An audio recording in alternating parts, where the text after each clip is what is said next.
Welcome back to First Year Presidents, the podcast for new leaders in organizations.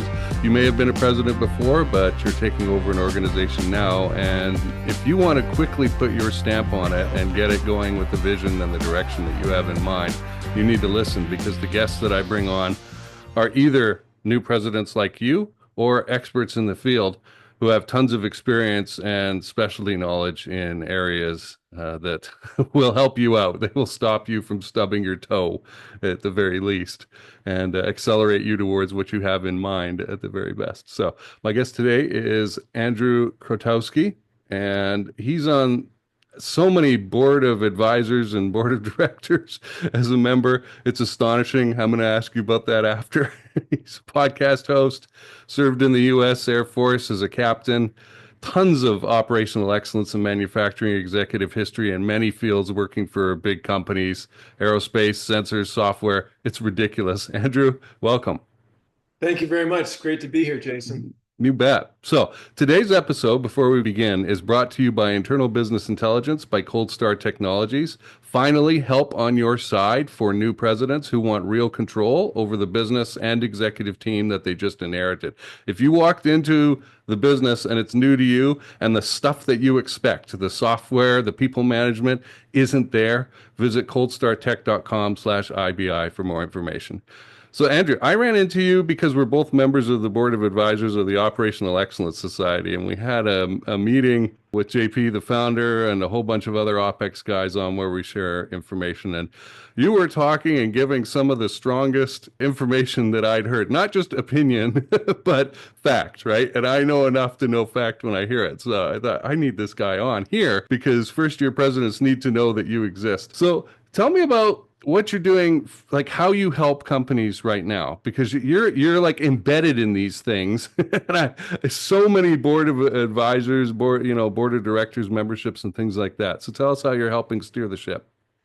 Well, I think, one of the things that I think your life moves in sort of three phases, if you will. It's like the first third of that is really all about learning, although learning is a continuous curve. You never quit learning about anything. I think that's critically important, but you really focus on that learning the first third of your life. Second third of your life is really about earning. It's digging in. That's a lot of what your viewers are doing, and their role is trying to get into their peak earning years and doing the things that are going to create value for them, for their family, and for their businesses and society as a whole. And then there's sort of this third part of your life where you get to give back a little bit, where you get to take the lessons that you've picked up, where you can take some of the governance rules that you've picked up. And I'm a National Association of Corporate Directors certified director. I actually help write some of the questions for that exam. So we look at good governance at the private and public company level as a way to help executives who are leading corporations implement their strategic vision for those businesses. And as you noted, I've been blessed to have a very broad career and been very deep in a number of areas. And so I can bring that outsider perspective, whether it's in operational excellence, whether it's in safety, whether it's in technology, those things. I can help management and the board see what good looks like. And that's critically important.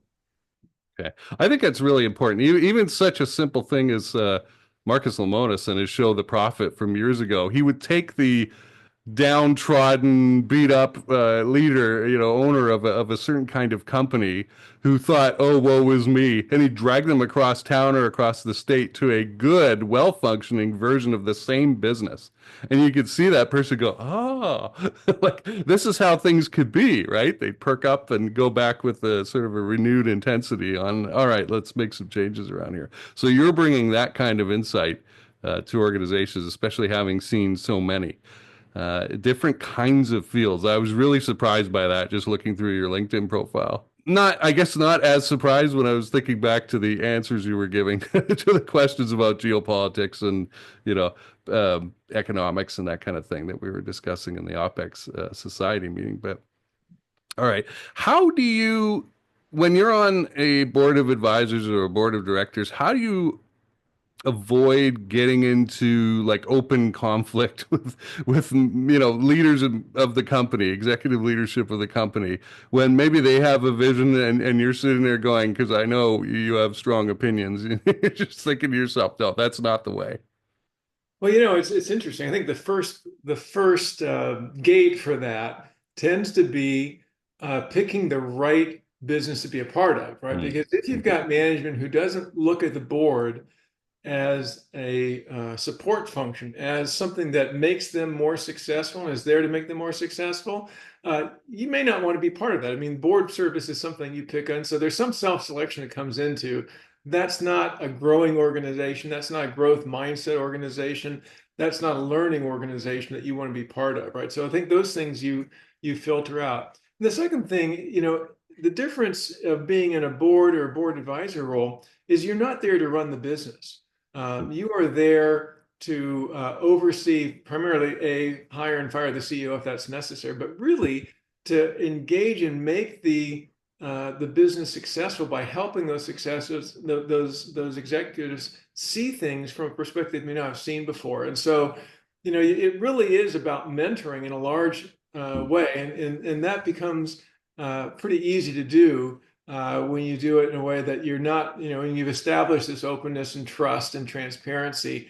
And if that business is involved in transformation and engagement, you can be part of the solution for that. And that usually isn't, conflict related. I can tell you that in boards where there is conflict between the senior executive, the CEO, and the board, the reality is that in most cases, the CEO loses, right? That's the board's job, is to remove someone from the position if they're not executing well. And that's a rare event, or rarer than most people think. But it's part of the deal. But I've never personally felt that kind of animosity directed from management to boards. And your role as a seasoned executive, someone who's been in their role, right, is to help them understand, that you're there to help them. And mhm. most smart people, and most people in senior executive positions are pretty smart, don't turn away a helping hand. That makes a lot of sense. Yeah. Okay. If you could implant one major idea, concept, understanding directly into the brain of new presidents, what would that be? Well, first of all, yeah, I think it's one is hard. Let me try Mm. maybe with Okay. three, right? The All right. number one thing, it's about the people, right? It's Yeah. leadership, right? So your first role there as a leader is to make sure that you're taking care of your people so they can take care of your business and your customers, right? So focusing on people is tremendously important, that leadership aspect. The second thing I'd say is you got to be focused on the systems. Your Mhm. long-term success, your long-term performance of that business is going to regress to the level of your systems. No matter what, if you push hard, if you ask everyone to give 110% or whatever that is, yeah, you'll get some improvement over time, but then it's going to die off and you're going to go regress back to the level of your systems. So you have to focus relentlessly on the systems that support your people. Make sure you take out the variability, make sure that they're reliable, make sure that they're not creating the problems that you're dealing with every day, right? The alligators could be being birthed in your own facility because you don't understand the systems that are driving things. And that makes life easier, cheaper, and more effective. There's so many great tools out there today. And then the third thing, and this is the really probably one of the key parts of being a good leader, is then invoking the discipline to use those systems and to trust your people to do the work. And that discipline gets a bad rap these days because people think about it as like, hey, I'm going to discipline a child, or you're going to go to HR and get disciplined. But discipline, and I'm former military as well in my Air Force career. It's about focused, responsible work where everybody knows what they're supposed to do and they go do it, right? They're disciplined in the execution of things. And so that discipline piece of making the organization, committed to the mission, and people understand and back each other up. They understand that leadership happens in between the gaps of the Mm. organizational boxes, not in the box. Right? I love talking to people, and when they focus on, hey, this is my role in the organization, here's where I fit in the organizational box. It's always a warning bell for me, because great leaders think about, what can I do to help someone else be successful? They're working outside of the box to Mhm. make the whole organization successful. So those are your rising leaders, are the people who don't see that. When you think about what someone says, hey, what's in my box? What they're really telling you is, don't blame me for something that doesn't happen inside of here. Okay.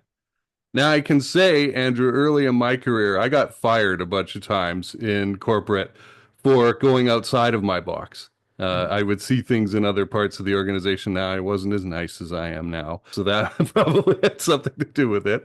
However, how do you balance that out? Like, do you go and ask permission from the director of that area, I guess? That might have been a smart idea on my part. This Well, is 30 years ago, yeah, 2025. Yeah. so a couple things. One is, go back to people, right? It's Yeah. like you do that, you're reaching out to support that other person. You're not going behind that person's Mm. back to support Hmm. that. Secondly, and this is something I would absolutely, this advice I've given every mentor, every mentee that I have is advice my mentor gave me, almost 40 years ago, which is that always work your boss's priorities, Hmm. right? And so if you know your boss's priorities and you know that what is supposed to be accomplished, when you're doing that, it's really hard to get in trouble. And if you're working collaboratively with the person, say, hey, I see this isn't happening the way it's supposed to happen over here. How can I help? Right? Again, intelligent people rarely push away a helping hand. But if you try to muscle to the front and Right. are are unartful, if you will, in how you do that, yeah, you can create animosity and tension in the organization. But what you're really trying to do is work those priorities that are important to the business, shine a light on them, and get Hmm. and if that business isn't reacting that way, again, it might not be the right place for you as a go-getter or something. But typically, senior leadership is looking for folks who will do that. Okay. Yeah, I definitely see mistakes that I made. I don't think I knew about co-creation at that point in my career, around the 2000. So, yeah. Well, let's assume then we're talking to a new president, maybe somebody who has been a president before. They just got into this new manufacturing or logistics firm to them, 15 to 500 people, and they're seeing that the systems that they expected to be in place are not there. What would you recommend that they focus on first? Well, and it goes back to this idea of people being the foundation. So the systems and the problems. You're going to go work those, but that's not your first issue. Your first issue is your people. Mhm. And so, as a new leader coming into that organization with broken systems, right? I would say again, the most important thing is be very clear on your values, right? You want to be extremely predictable for your people, right? So if you say, look, I expect this to perform this way all the time, and this is what I expect people to be on time. I expect this to be very clear on those values and be very predictable so that your people who work for you will understand where you're coming from. Then you want to make sure you're extremely approachable, right? Listen to what's going on in the organization. You may think you know what the problem is with the Mhm. systems, but I would always go to the front line. This is something I Mhm. learned in the military. And I proved it in the automotive and in consumer products and aerospace businesses. You always go to that frontline employee and you listen to them. And what you're listening for are their challenges and problems that you can then tie back to the systems. That may confirm what you believed about the system issues, or it may disprove what you think was a real issue, and you can go after that separately. But I remember at one point being told about how employees perceive leaders, right? Mhm. And we all have bad days, right? You're driving into the office and somebody cuts you off, and by the way, you're thinking about the anniversary dinner that you're supposed to organize for your wife, and by the way, you're at this church thing you're working on, or whatever it might be. You walk in the office, and you're inside your head thinking about the 7 phone calls you're going to make when you get to your office, and two or three people pass in the hallway. Maybe they smile at you, maybe they say hello, and you're basically in your head. And maybe you don't smile at them, or maybe you don't say hello, or maybe you just kind of nod or whatever. That event is a non-event to you as a leader, right? You just go on to get your job done. But to that person who just walked by, they're projecting all of that onto you and saying, he didn't say hello to me. Maybe he's upset with me. Maybe he heard about that Yeah. report I did last week. And suddenly they're starting to build this whole, maybe the company's in trouble. Boy, he's always smiling and talking to people. He didn't smile and talk today. So, as a leader, you have to understand that you're always on display, and those values and predictability and approachability, that willingness to listen, that's a non negotiable, got to be there all the time. And that will help you detect what systems to attack first. Okay. Very, very important. And I saw that in the space and defense, and DoD research that I've done, where I'd talk to captains and colonels and generals and that, and they'd be all, okay, we need to do this stuff. But out there, we need to move these Jeeps from here to there or something. But out there's some poor sergeant who actually has to make that happen. Right? And I found I was talking to a lot of the higher leadership, and it was harder to get at the front line, right, sergeants and that who were responsible for the technical side of things. So in your own organization, though, you have a lot easier path to getting that information from the front line. I'll remind our listeners that every level you go up in the organization, you are removed a level of abstraction.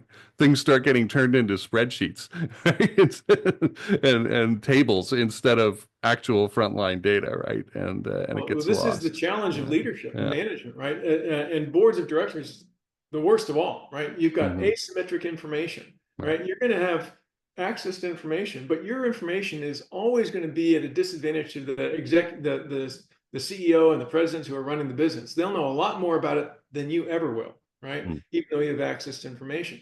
And they have the same problem with their vice presidents and with their supervisors, their plant managers, and the superintendents, et cetera. So that willingness to always go to Gemba. We're in the operational excellence society, right? So we understand what it is to be a lean organization, what it is to have operational excellence, and to be a Six Sigma manufacturer. And that's going to Gemba, going to where the action's happening. So you actually learn to see how the organization functions. You got to do that. You can never get away from it, because it is a fatal flaw to assume the information that you're getting is unbiased or unaltered in some way, not necessarily nefariously, just by the nature of information flowing uphill. You won't always get the perspective that you need. So that's critical. Right, right. Well, Andrew, there's lots more I wish I could ask you about. I think I want to have you back on at some point if you're willing. There's many other topics we could dig into, but we got to keep this short so that people will actually listen to it. Tell us, I guess, a little bit about what you're doing to help companies now, what they could approach you for, and what the best way to do that is. Oh, thanks very much. Well, look, the number one thing I'm doing today, other than my board work where I'm doing board advisory and board service, is the Connected Worker podcast. So I've done a lot of work in terms of supporting frontline workers for productivity and safety. So wherever you get your podcasts, you can look up the Connected Workers podcast on Apple or Spotify, or go to our sponsor, which is OGGN, the Oil and Gas Global Network.com, and you'll find me there. We have a great set of stories we do with CEOs and leaders in businesses who are bringing technology, this idea of edge computing, AI, and demographics to the frontline workers. You can find me on LinkedIn at Andrew Chrostowski, all together, or on X at Connected Andrew, all one word. So please follow up. Be happy to talk to you about the things that we do. I do, again, a little bit of consulting. I've been on some AI task force recently, working with companies and organizations who are trying to understand the impact on their business. But happy to be engaged with folks. So look me up and reach out. Very good. Yeah. I popped up a couple of windows about the Connected Workers podcast. There's a number of episodes out there, folks. So hop over and listen to those. You can binge listen to those. So today's conversation, it was sponsored by Internal Business Intelligence by Cold Start Technologies. IBI is something you can't get anywhere else. These are real insights and people working on your side, not just assessments and reports. I've seen that a lot. A lot of space and defense company owners come to me and go, Jason, I hired this consulting company. All they did was give me an assessment, and it cost me tens of thousands or hundreds of thousands of dollars, and then they went away. At Cold Start Tech, we implement solutions. All right, Andrew, appreciate you. Thanks for doing this. Thank you, Jason. Have a great day.